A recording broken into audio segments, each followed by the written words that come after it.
Résumé du livre Les 7 habitudes de ceux qui réussissent tout ce qu'ils entreprennent, de Stephen Covey. Stephen Covey est un auteur, homme d'affaires et conférencier américain. Dans son livre, il partage des principes éternels à la base de la réussite. Le livre se compose de 4 parties. L'auteur présente d'abord sa vision du succès en définissant les notions de paradigme et principe. Il développe ensuite les 7 habitudes dans 3 parties distinctes. Pour cette synthèse, je vais essayer de résumer chaque section en présentant les 7 habitudes. C'est parti!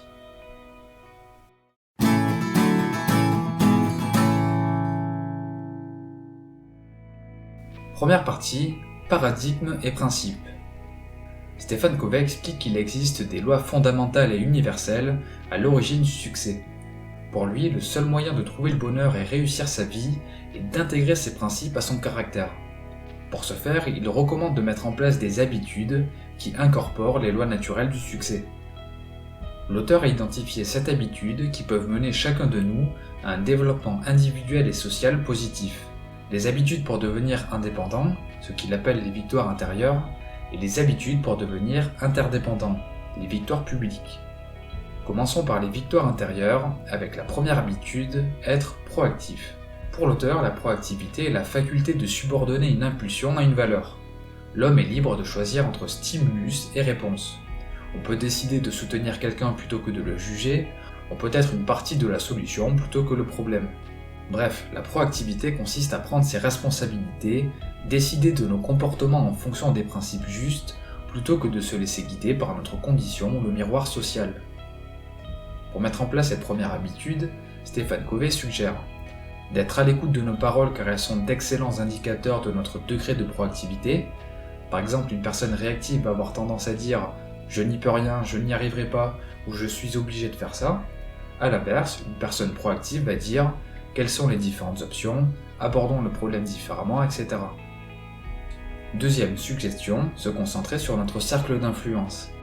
Il est inutile de dépenser son énergie sur des éléments extérieurs que l'on ne peut pas changer. A l'inverse, il est dans notre pouvoir de changer nos habitudes, nos méthodes de persuasion, ou encore notre façon de voir les choses. Troisième technique de proactivité, prendre des engagements et les respecter.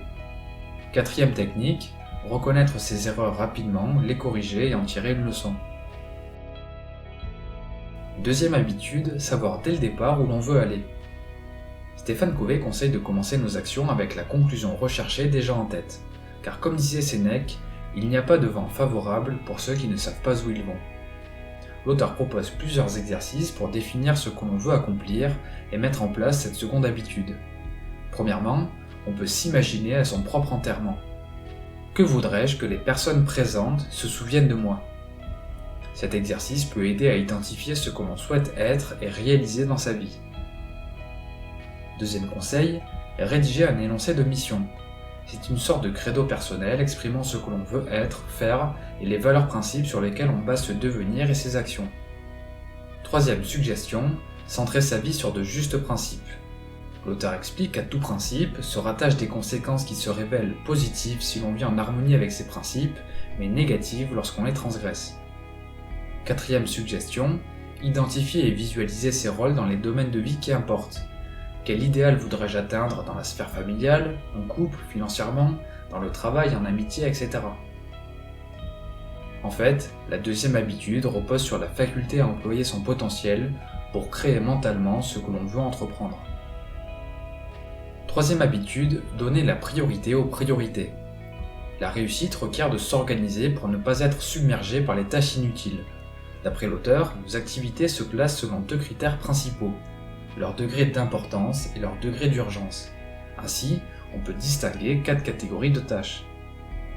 Stephen Covey recommande de privilégier les activités qui n'ont aucun caractère d'urgence, mais qui sont importantes, comme les relations humaines, la définition de ses objectifs, ou encore l'exercice physique. En parallèle, il dispense plusieurs conseils pour s'organiser efficacement. Apprendre à dire non, on doit décider de nos priorités et avoir le courage de refuser les activités qui ne servent pas à nos buts. Deuxième conseil, organiser son temps en fonction de ses objectifs, puis définir les résultats et tâches quotidiennes que l'on doit réaliser pour les satisfaire, ou encore, déléguer en responsabilisant sur les résultats souhaités plutôt que sur les méthodes. enchaînant sur la troisième partie du livre, la victoire publique et les 3 habitudes associées. Dans nos relations avec autrui, l'élément le plus important n'est pas ce que nous disons et faisons, mais ce que nous sommes au plus profond de nous-mêmes. L'auteur développe un super parallèle à ce sujet, le compte affectif. Ce compte représente le niveau de confiance que nous inspirons. Il est le produit de nos relations humaines. Diverses actions permettent de le créditer, comme par exemple tenir ses promesses, exprimer clairement ses attentes, ou présenter des excuses sincères quand on s'est trompé. Plus le capital sur ce compte est élevé, plus nous inspirons confiance et plus nous pouvons développer des relations interdépendantes. Stephen Covey propose 3 habitudes à adopter à ce sujet. Pensez gagnant-gagnant. Dans une relation d'interdépendance, les interactions entre les individus débouchent sur des satisfactions et bénéfices mutuels. Pour l'auteur, le fait de penser gagnant-gagnant requiert un processus progressif. Le point de départ est d'acquérir un caractère intègre et mature, cela débouche sur la volonté de développer des relations humaines respectueuses, et il en découle la construction d'accords gagnant-gagnant. Tout ceci grandit grâce aux structures et au système de notre environnement. Pour construire des interactions gagnant-gagnant, Stephen Covey suggère d'envisager la situation du point de vue de ses interlocuteurs, de reconnaître les problèmes clés et les préoccupations de chacun, de déterminer les résultats qui constituent une solution acceptable pour tous, et enfin de définir les possibilités d'action et concrétiser ces solutions. 5e habitude, cherchez d'abord à comprendre, ensuite à être compris. Pour mener une vie constructive, il est indispensable de savoir communiquer. Or, la communication passe avant tout par une écoute active. On ne peut pas produire de résultats interdépendants sans comprendre ce qui anime ceux avec qui nous agissons. L'auteur propose un exercice pour développer sa capacité à s'identifier à ses interlocuteurs et les comprendre. Il consiste à écouter puis essayer de reformuler au mieux leurs propos et sentiments. En parallèle, Stephen Covey propose aussi de prendre l'habitude d'exprimer ses idées de manière précise, visuelle, et de les restituer dans un contexte plus général afin de se faire comprendre plus facilement. 6e habitude, profiter de la synergie. Dans le contexte des relations humaines, les rapports entre 2 parties constituent en eux-mêmes une 3e partie plus puissante. En fait, la réunion d'individus crée de nouvelles possibilités. C'est ce que l'auteur appelle la synergie. Toute force de synergie requiert de savoir apprécier la différence et se défaire de la mentalité selon laquelle il n'existe toujours qu'un gagnant et un perdant. L'auteur propose plusieurs exercices pour apprendre à développer cette 6e habitude. Pensez à une personne qui voit souvent le monde d'une manière différente, puis réfléchir à comment l'on pourrait utiliser ces différences comme moyen de trouver de nouvelles solutions. 2e conseil, lorsqu'on engage une conversation à propos d'un désaccord, on peut s'efforcer de comprendre les préoccupations qui sous-tendent la position de notre interlocuteur.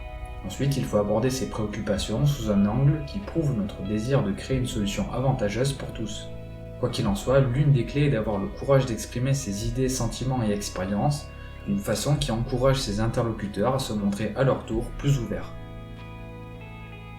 Terminons par la 4e partie, le renouvellement, et la 7e et dernière habitude, aiguiser ses facultés.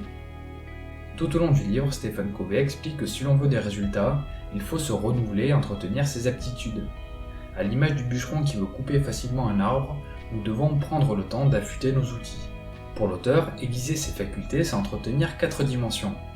Prendre soin de sa forme physique, choisir une nourriture équilibrée, se reposer suffisamment, faire de l'exercice régulièrement. 2e dimension, cultiver l'aspect spirituel afin d'acquérir un plus grand contrôle sur sa vie, car l'esprit forme notre caractère et notre système de valeurs. 3e dimension, développer l'aspect mental. La lecture des grands auteurs et l'ouvrage culturel est l'un des meilleurs moyens de développer cette dimension. Stephen Covey suggère aussi de rédiger un journal ou d'entretenir une correspondance. Et enfin, 4e dimension, cultiver l'aspect socio-émotionnel. Pour ce faire, il faut rendre service aux autres, faire preuve d'empathie et développer la synergie dans ses relations. L'auteur recommande de s'atteler à aiguiser nos facultés, au moins 1 heure par jour.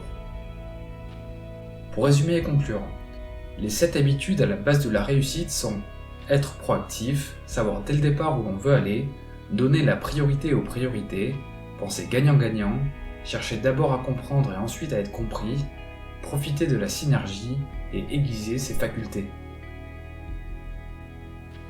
Merci pour votre attention, j'espère que vous aurez apprécié cette synthèse. Vous pouvez télécharger la fiche résumée sur mon site internet. Pour ceux qui voudraient se procurer le livre, vous trouverez un lien affilié vers la page Amazon du produit dans la description de la vidéo. Pour finir, je vous recommande de vous abonner à la chaîne et d'activer les notifications pour être informé lorsque de nouvelles productions paraîtront. C'était Mr. Fanjo, à très vite.